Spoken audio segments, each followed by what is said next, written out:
Hello बच्चों, welcome back to my YouTube channel maths by Akash sir. आज हम लोग पढ़ने वाले हैं चैप्टर सेट।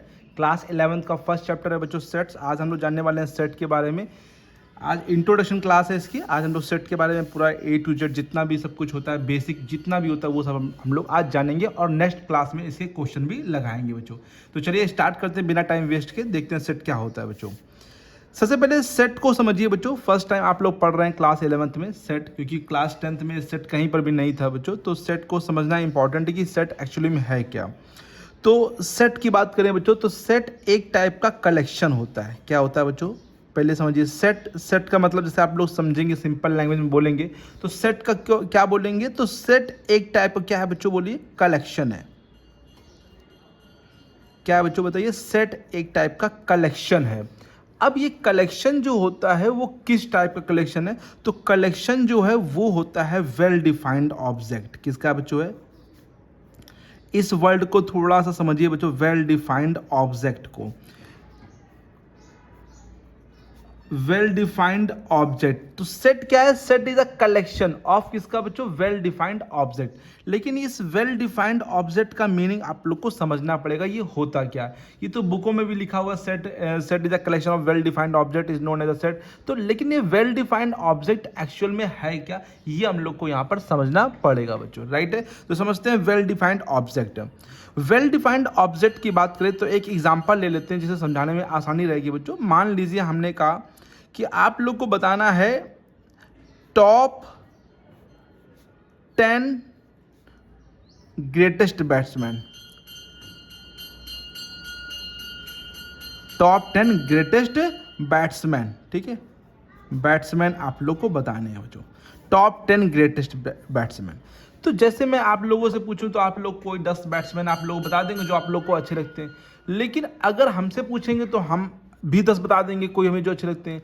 लेकिन ये आवश्यक नहीं, नेसेसरी नहीं है कि आप वाले और हम जो आपने बताएं, जो हमने बताएं वो आपस में मैच कर जाएं बच्चों। तो आपने जो बताएं और हमने जो बताएं 10 ग्रेटेस्ट बैट्समैन, अगर वो सेम है तो ठीक है, नहीं तो वो क्या है, वेल डिफाइंड कलेक्शन है या नहीं। लेकिन वेल डिफाइंड कलेक्शन का मतलब ये है कि सबके लिए सेम हो, मतलब किसी के लिए भी अलग ना हो। मतलब जो मेरे लिए हो वो आपके लिए हो और बाकी जितने भी हैं वो सबके लिए सेम रहे बच्चों। तो ये क्या है, it is not a well defined object. ये वेल डिफाइंड ऑब्जेक्ट के अंदर नहीं आएगा बच्चों, क्योंकि यहाँ पर टॉप 10 ग्रेटेस्ट बैट्समैन सभी के लिए डिफरेंट डिफरेंट हो सकते हैं, जो कि ये अगर डिफरेंट डिफरेंट है तो वेल डिफाइंड ऑब्जेक्ट के अंदर नहीं आएगा। जैसे मान लीजिए हमने कहा लिखिए अल्फ़ाबेट, वॉवेल अल्फ़ाबेट है ना, वॉवेल लिखना है। अगर हमने कहा वॉवेल लिखना है जो, तो वॉवेल सबके लिए फिक्स है कि वॉवेल क्या है, होता है ए, ई, आई, ओ और यू। सबको पता है कि यही वॉवेल होते हैं।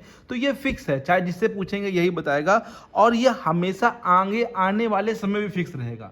तो ये जो दो चीज़ें ध्यान रखिए, सबके लिए सेम होना चाहिए और आने वाले आगे समय में भी वो चेंज नहीं होना चाहिए। अगर वो चेंज हो जाएगा तो वो फिर वेल डिफाइंड ऑब्जेक्ट के अंदर नहीं आएगा बच्चों। यहाँ पे राइट है बच्चों। तो सेट क्या है, एक टाइप कलेक्शन है जो कि वेल डिफाइंड ऑब्जेक्ट का होता है। वेल डिफाइंड का मतलब होता है सभी के लिए सेम हो और आने वाले जितने भी समय में वो सबके लिए सेम हो। जैसे मैंने आपसे कहा कि जितने भी बुक्स हैं, मुंशी प्रेमचंद ने जितनी बुक्स लिखी हैं वो उन सबका सेट बनाइए। तो मुंशी प्रेमचंद की के द्वारा जो लिखी गई बुक्स हैं वो अभी तक वो जितनी बुक लिखी हैं वो हो चुकी है, क्योंकि मुंशी प्रेमचंद इस समय नहीं है, वो सब मर चुके हैं। तो उनकी बुक क्या है, फिक्स हो गई कि हाँ इतनी बुक होगी, तो वो क्या हो जाएगा बच्चों, सेट हो जाएगा। बट अगर हम ऐसे राइटर का नाम बोल दे जो अभी जीवित हैं, जिंदा हैं बच्चों, और उनके बोल दे बच्चों बुक्स का नेम, तो वो फिर सेट का कलेक्शन नहीं कहलाएगा, क्योंकि उनकी आगे और भी बुकें आ सकती हैं, तो वो वेल डिफाइंड ऑब्जेक्ट में नहीं होगा बच्चों। राइट है, राइट है। इस चीज़ समझ में आई सब लोग को कि वेल डिफाइंड ऑब्जेक्ट का मतलब क्या होता है, सभी के लिए सेम होना चाहिए और हर समय सेम होना चाहिए, तो वो क्या कहलाएगा, वेल डिफाइंड ऑब्जेक्ट बच्चों। राइट है। जैसे मैंने आपसे पूछा कि टॉप 10 हैंडसम मैन। अब टॉप 10 हैंडसम मैन को अगर मैं पूछूं आप लोगों से तो आप लोग डिफरेंट डिफरेंट बताएंगे, किसी के लिए कुछ और होगा, किसी के लिए कुछ और होगा, तो वो वेल डिफाइंड ऑब्जेक्ट के अंदर नहीं आएगा बच्चों। हमने कहा top 10 intelligent student in your class, तो वो भी नहीं है, क्योंकि सबके लिए अलग अलग हो सकता है ना बच्चों वहाँ पे, तो वो भी एक प्रकार का सेट नहीं होता है बच्चों। राइट है बच्चों। तो वॉवेल समझ में आ गया बच्चों, ये ए ई आई ओ यू सभी के लिए सेम रहेगा बच्चों और हर समय सेम रहेगा बच्चों। तो समझ में आया सेट क्या है, what is a set, set is a collection of a well defined object, right है, इसको हम लोग सेट कहते हैं। सेट को डिनोट करने के लिए मेनली हम लोग कैपिटल लेटर यूज करते हैं, डिनोट करते हैं बाय द कैपिटल लेटर, चाहे वो कैपिटल ए से डिनोट करे, चाहे वो कैपिटल बी से करे, चाहे कैपिटल सी से करे, चाहे वो कैपिटल डी से करे, इस प्रकार से हम लोग इसको डिनोट करते हैं बच्चों, राइट है। सेट के अंदर जो ऑब्जेक्ट होते हैं, जो भी जैसे वेल डिफाइंड ऑब्जेक्ट होते हैं, उन ऑब्जेक्ट को हम लोग एलिमेंट्स बोलेंगे। क्या बोलेंगे, एलिमेंट्स। जो भी ऑब्जेक्ट्स होंगे सेट के अंदर उनको हम लोग एलिमेंट्स यहाँ बोलेंगे, राइट है, एलिमेंट्स बोलेंगे। और एलिमेंट्स जो होते हैं वो मेनली स्मॉल लेटर्स या किसी भी लेटर में हो सकते हैं, कुछ भी हो सकते हैं, कैपिटल में भी हो सकते हैं, स्मॉल में भी हो सकते हैं, किसी भी टाइप में हो सकते हैं बच्चों। और जैसे अगर हम सेट को लिखें तो सेट को हमेशा एक कर्ली ब्रैकेट के अंदर लिखा जाता है, एलिमेंट्स को। सेट को हमेशा किसके लिखे जाते हैं अंदर बच्चों, बोलिए। सेट को डिनोट करते हैं कैपिटल लेटर से, और उसको हमेशा जो एलिमेंट्स होते हैं वो हमेशा कहाँ पे लिखे जाते हैं बच्चों, बताइए, कर्ली ब्रैकेट के अंदर। तो कैसे लिखेंगे, एग्जाम्पल समझिए बच्चों, समझिए यहाँ पे। जैसे मान लीजिए ए इज इक्वल टू लिखा है 1 2 3 एंड 4, ठीक है।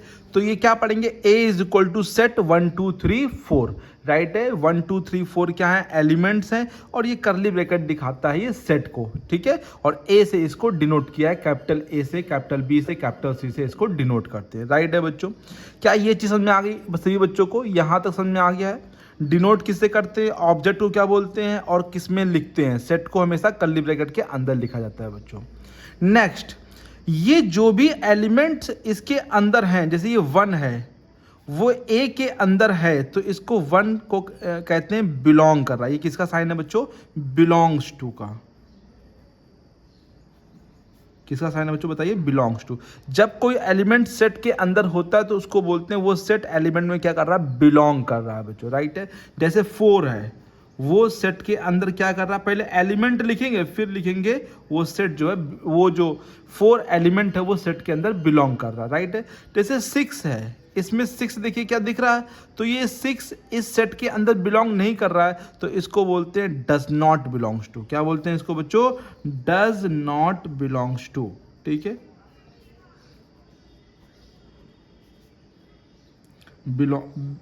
बिलोंग्स टू, सॉरी लिख गया, बिलोंग्स टू, ठीक है, ये एनजी लिखा है, ठीक है, does not belongs to, right है बच्चों। अब यहाँ पे ये आप लोग को समझ आ गया, कोई दिक्कत तो नहीं यहाँ पर, ठीक है। ये सभी चीज़ें समझ में आ गई। कलेक्शन होता है, वेल डिफाइंड कलेक्शन होता है, डिनोट करते हैं कैपिटल लेटर से, और हमेशा सेट के जो ऑब्जेक्ट होते हैं उनको एलिमेंट्स बोलते हैं, और कोई एलिमेंट बिलोंग करेगा तो ये साइन बनाएंगे, और नहीं बिलोंग करेगा तो हम लोग ये साइन बनाएंगे, राइट है बच्चों। अब समझिए सेट को लिखने के टाइप कितने होते हैं, लिखने के टाइप बच्चों कितने हैं, राइट। देयर आर 2 टाइप्स बच्चों। कितने टाइप से लिख सकते हैं हम लोग सेट को, 2 प्रकार से हम लोग लिख सकते हैं बच्चों। सेट को हम लोग जब भी लिखा है तो 2 टाइप से लिखे जाते हैं बच्चों। कौन कौन से, सबसे पहला जो है, सभी बच्चे डाल लीजिएगा हेडिंग यहाँ पे, there are 2 types to write a set. 2 type होते हैं जिसमें हम लोग सेट को लिख सकते हैं बच्चों। कौन कौन से, पहला होता है रोस्टर। कौन सा बच्चों होता है, रोस्टर, या फिर इसको टैबुलर फॉर्म भी बच्चों बोलते हैं, ठीक है, टैबुलर फॉर्म। नंबर 2 पे बच्चों होता है सेट बिल्डर फॉर्म। क्या होता है बच्चों, सेट बिल्डर फॉर्म। 2 मेथड है यहाँ पे लिखने के बच्चों, एक है रोस्टर या टैबुलर फॉर्म, और दूसरा है बच्चों सेट बिल्डर फॉर्म बच्चों। यहाँ पे रोस्टर फॉर्म कैसे होता है और सेट बिल्डर कैसे होता है, इसको समझिए ध्यान से बच्चों। रोस्टर फॉर्म में क्या होता है, किसी भी सेट को हम लोग कर्ली ब्रैकेट के अंदर लिखते हैं by the separating elements, element को सेपरेट करते हैं बाय कॉमास, ठीक है। सिंपली यहाँ पे जैसे 6 है, 8 है, 10 है, 12 है, ठीक है। इसको हमने लिख दिया सिंपली बच्चों, और बाई सेपरेटिंग कॉमा, कॉमा से इसको क्या कर दिया बच्चों, सेपरेट कर दिया। एलिमेंट को सेपरेट करना जरूरी है बच्चों कॉमा से, तभी मालूम चलेगा हाँ ये एलिमेंट सिंगल, ये सिंगल एलिमेंट, ये सिंगल एलिमेंट है। तो इस प्रकार से जो मेथड होता है लिखने का बच्चों, उसको हम लोग बोलते हैं रोस्टर मेथड या रोस्टर फॉर्म बच्चों, और टैबुलर फॉर्म बोलते हैं बच्चों। 2 नाम इसके होते हैं। सेट बिल्ड समझ में आ गया सही बच्चों को? एक बार फिर समझ लीजिए, रोस्टर फॉर्म में किस प्रकार से लिखते हैं सेट को। सेट को रोस्टर फॉर्म में लिखने के लिए सभी एलिमेंट को कॉमा से सेपरेट कर देते हैं और सिंपली इसको लिख देते हैं बच्चों, ठीक है, कॉमा से सेपरेट करना पड़ता है। सेट बिल्डर फॉर्म थोड़ा सा डिफिकल्ट हो सकता है, समझना पड़ेगा। यहाँ पे देखिए बच्चों, समझिए, ए इज इक्वल टू सेट, ये तो बनेगा बच्चों, कर्ली ब्रैकेट तो बनेगा बच्चों यहाँ पे, क्योंकि सेट लिख रहे हैं। यहाँ पे पहले आप लोग को एक्स सच दैट लिखना पड़ेगा। क्या लिखना पड़ेगा? एक्स सच दैट, और बताना पड़ेगा एक्स के बारे में कोई प्रॉपर्टी, जो भी यहाँ पे प्रॉपर्टी हम लोग को है वो पता करनी पड़ेगी और उस प्रॉपर्टी को यहाँ पे लिखना पड़ेगा। और कोई ऑब्जेक्ट नहीं लिखेंगे आप लोग, कोई अदर ऑब्जेक्ट नहीं लिखेंगे, है ना। जैसे यहाँ पे मान लीजिए 6, 8, 10, 12 है, तो अगर आप देखिए ये इवन नंबर लिखे हैं 6 से लेकर 12 तक, तो इनकी प्रॉपर्टी को समझना पड़ेगा और उस प्रॉपर्टी को यहाँ पे लिखना पड़ेगा। X such that x is even number, कहाँ से कहाँ तक? 6 से लेकर बच्चों कहाँ तक? 12 तक। 6 से बड़े भी हैं और 12 से छोटे भी, इक्वल भी है। तो उसकी प्रॉपर्टी को हम लोग को पहले समझना पड़ेगा और उस प्रॉपर्टी को फिर लिखना पड़ेगा। कोई अदर ऑब्जेक्ट आप लोग यहाँ पे नहीं लिख सकते हैं। ये मेथड होता है बच्चों किसका? सेट बिल्डर का बच्चों, राइट है बच्चों। ये सभी लोग को आ गया क्या? कोई दिक्कत तो नहीं? यहाँ पर रोस्टर आ गया और सेट बिल्डर आ गया, इतनी चीज़ें क्या आ गई आप लोगों को? कोई दिक्कत तो नहीं यहाँ पे? सेट क्या होता है, डिनोट किससे करते हैं, ऑब्जेक्ट क्या बोलते हैं, एग्जाम्पल समझ में आया? बिलोंग्स से, does not belongs to, roster method और रोस्टर फॉर्म या सेट बिल्डर फॉर्म होते हैं। 2 मेथड होते हैं लिखने के बच्चों सेट के। अब चलते जानते हैं टाइप्स ऑफ सेट, ठीक है, सेट के टाइप कितने होते हैं बच्चों, राइट है।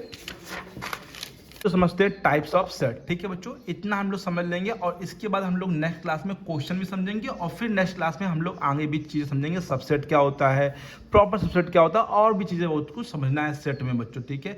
तो प्लीज़ ध्यान से पढ़िए, कोई भी चीज़ आप लोग को नहीं आ रही तो प्लीज़ कमेंट बॉक्स में लिख कर पूछिए जरूर बच्चों, ठीक है। उसको मैं अगेन जरूर बता दूंगा, जब भी नेक्स्ट क्लास लूँगा तो उसको दोबारा फिर से बता दूंगा। तो टाइप्स ऑफ सेट में पहला सेट जो आता है वो आता है एम्प्टी। एम्प्टी सेट क्या होता है बच्चों? एम्प्टी सेट, या फिर इसको हम लोग नल सेट बोलते हैं, ठीक है, नाम पे ध्यान दीजिए। या फिर इसको हम लोग वॉइड, VOID, वॉइड सेट भी बच्चों बोलते हैं, ठीक है। मेन सिंपल यहाँ पर है एम्प्टी सेट बच्चों, सबसे सिंपल है एम्प्टी, क्योंकि नाम से मालूम चल रहा है बच्चों। एम्प्टी सेट या नल सेट भी फेमस नाम है इसका, नल सेट बच्चों। ऐसा सेट जिसके अंदर कोई भी एलिमेंट ना हो, उस सेट को एम्प्टी सेट कहते हैं। क्या मैंने कहा? A set which have no element, एक सेट जिसमें कोई भी एलिमेंट नहीं है बच्चों, उसको हम लोग एम्प्टी सेट कहते हैं। इसको हम लोग खाली करली ब्रैकेट से लिखते हैं या फिर समझना बच्चों इंपॉर्टेंट है, फाई से डिनोट करते हैं। फाई से डिनोट करते हैं, मैंने ये नहीं कहा कि यहाँ पे सेट लगाइए, नहीं, सेट लगा देंगे तो गलत हो जाएगा। सेट मत लगाइए, सेट लगाइएगा तो खाली सेट है, या फिर इसको हम लोग फाई से डिनोट करते हैं। फाई जो डिनोट करता है एम्प्टी सेट को डिनोट करता है। ये एम्प्टी सेट के बारे में हम लोग को बताता है बच्चों। जब कभी भी फाई ऐसे लिखा है, ए इज इक्वल टू ऐसे लिखा है फाई, तो समझ जाइए फाई मतलब कि ये एम्प्टी सेट है बच्चों, राइट है बच्चों, समझ में आया। इसके ऊपर सेट मत लगाइएगा, सेट लगाएंगे तो ये एलिमेंट बन जाएगा, वो सिंगल एलिमेंट की तरह काम करेगा, जबकि एम्प्टी सेट होता है कोई एलिमेंट ना हो, खाली हो बच्चों यहाँ पे, ठीक है। नंबर सेकंड सेट जो आता है वो आता है सिंगलटन सेट। बच्चों स्पेलिंग थोड़ा सा देख लेना बच्चों, हम लोग स्पेलिंग हो सकता है थोड़ा बहुत मिस्टेक हो जाए। सिंगलटन सेट, ठीक है। सिंगलटन सेट क्या होता है? नाम से मालूम चला, singleton set, a set which have only one element. क्या होता है? एक सेट जिसके पास केवल एक एलिमेंट हो, चाहे वो 1 हो, चाहे वो 2 हो, चाहे वो 3 हो, चाहे वो 4 हो, चाहे 5। अगर 5 होगा, देखिए ऐसे, जैसे अगर 5 ऐसे लिखा है तो एम्प्टी सेट है, और अगर आपने यहाँ पे सेट लगा दिया तो ये क्या बन जाएगा? एक सिंगल एलिमेंट बन जाएगा, ये सिंगलटन सेट के अंदर आ जाएगा बच्चों यहाँ पे, ठीक है, सिंगलटन सेट के अंदर आ जाएगा बच्चों, राइट है।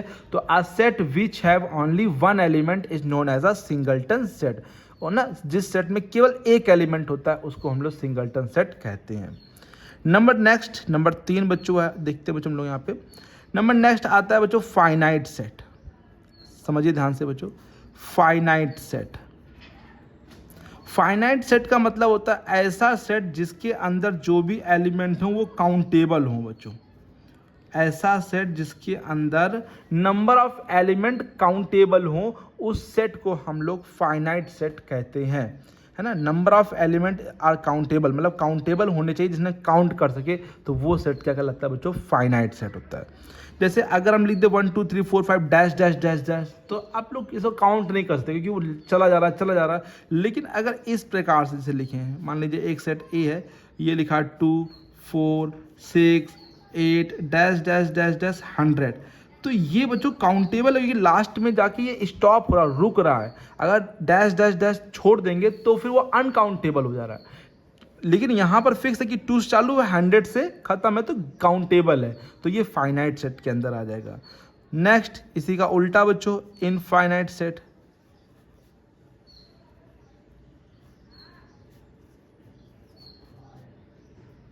इनफाइनाइट सेट जिसमें नंबर ऑफ एलिमेंट जो होते हैं अनकाउंटेबल होते हैं, 1 2 3 4 फिर डैश डैश डैश डैश, ये ऐसे एलिमेंट होते हैं जो कि अनकाउंटेबल होते हैं। जैसे सेट्स में नंबर ऑफ एलिमेंट अनकाउंटेबल होते हैं, उसे हम लोग इनफाइनाइट सेट कहते हैं बच्चों। राइट है बच्चों। नेक्स्ट चले बच्चों, कोई दिक्कत नहीं इन चारों सेटों में। इम्पटी सेट, नाम से ध्यान रखिए, इम्पटी नल वॉइड खाली सेट होता है, फाई से डिनोट करते हैं बच्चों, ठीक है। फाई के ऊपर सेट मन लगा देना। सिंगलटन, सिंगल जिसमें एक एलिमेंट हो, सिंगल एलिमेंट हो।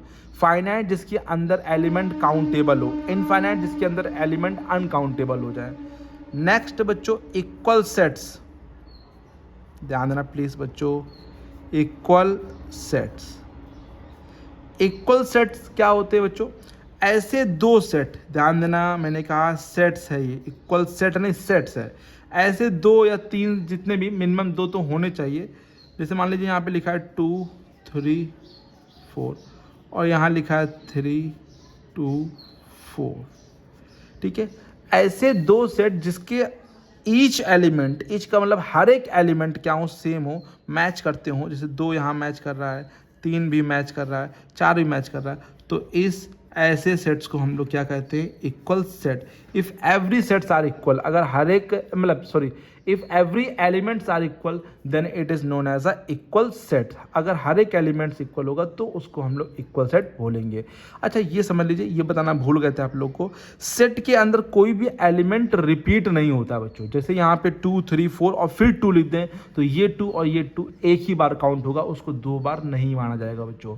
तो कोई भी एलिमेंट सेट के अंदर रिपीट नहीं होता है। ओके, अगर मान लीजिए 2 3 4 हम इसमें 2 लिख दें और इसे मत ना लिखें बच्चों, तभी ये इक्वल सेट होगा बच्चों, क्योंकि वो 2 का कोई फायदा नहीं, वो 2 एक ही बार देखा जाएगा बच्चों, ये काउंट किया जाएगा बच्चों यहाँ पे, ठीक है। तो कोई भी एलिमेंट सेट के अंदर रिपीट नहीं होता है। राइट है बच्चों। आ गया, कॉपी को थोड़ा ऊपर करते और चलते हम लोग आगे नेक्स्ट सेट पे बच्चों, देखते हैं नेक्स्ट सेट कौन सा है। तो नेक्स्ट है बच्चों यहाँ पर cardinal number of finite set. Cardinal number of finite set का मतलब होता है ऐसा सेट, जैसे मान लीजिए सेट है 1 2 3 5 9 ऐसे लिखा है मान, ठीक है। तो जो नंबर ऑफ एलिमेंट, जो कार्डिनल नंबर होता है नंबर ऑफ एलिमेंट को डिनोट करता है, इसको हम लोग इस प्रकार से डिनोट करते हैं n और ये a। n का मतलब नंबर ऑफ एलिमेंट है और a का मतलब सेट a है। तो number of element in set a कितने, 1 2 3 4 5, तो ये 5 लिख दिया जाएगा। This is a cardinal number of finite set. अच्छा फाइनाइट क्यों लिखा, क्योंकि फाइनाइट को ही हम काउंट कर सकते हैं, इनफाइनाइट को तो काउंट ही नहीं कर सकते हैं। तो cardinal number of finite set होगा, इनफाइनाइट सेट नहीं होगा बच्चों, ठीक है। तो ये चीज़ समझ में आई, cardinal number of finite set मतलब कि जो नंबर ऑफ एलिमेंट्स होंगे सेट के अंदर, उसको हम लोग क्या बोलते हैं, cardinal number of finite set. Right है। नेक्स्ट है बच्चों यहाँ पे 7th नंबर सेट है बच्चों इक्विवेलेंस सेट। कौन सा बच्चों, इक्विवेलेंस।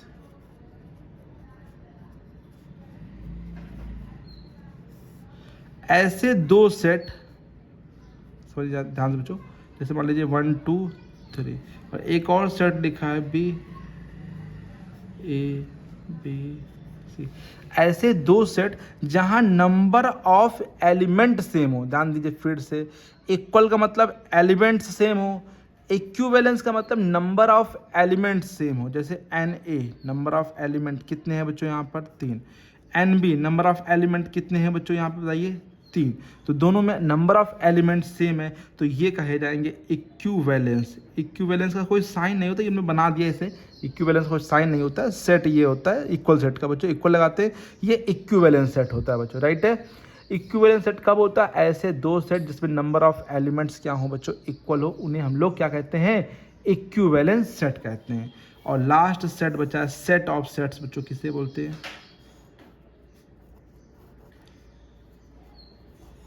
सेट ऑफ सेट बच्चों जब किसी एक ही सेट के अंदर एक सेट और आ जाए, जैसे 1 2 और ये कॉमा, फिर यहाँ 3 और 4, फिर ये सिंगल, फिर 5 और फिर ये 1। जब सेट के, ये पूरा सेट है और सेट के अंदर भी क्या आ जाता है बच्चों? सेट आ जाता है, तो उसको हम लोग सेट ऑफ सेट बच्चों यहाँ पे कहते हैं बच्चों, राइट है बच्चों।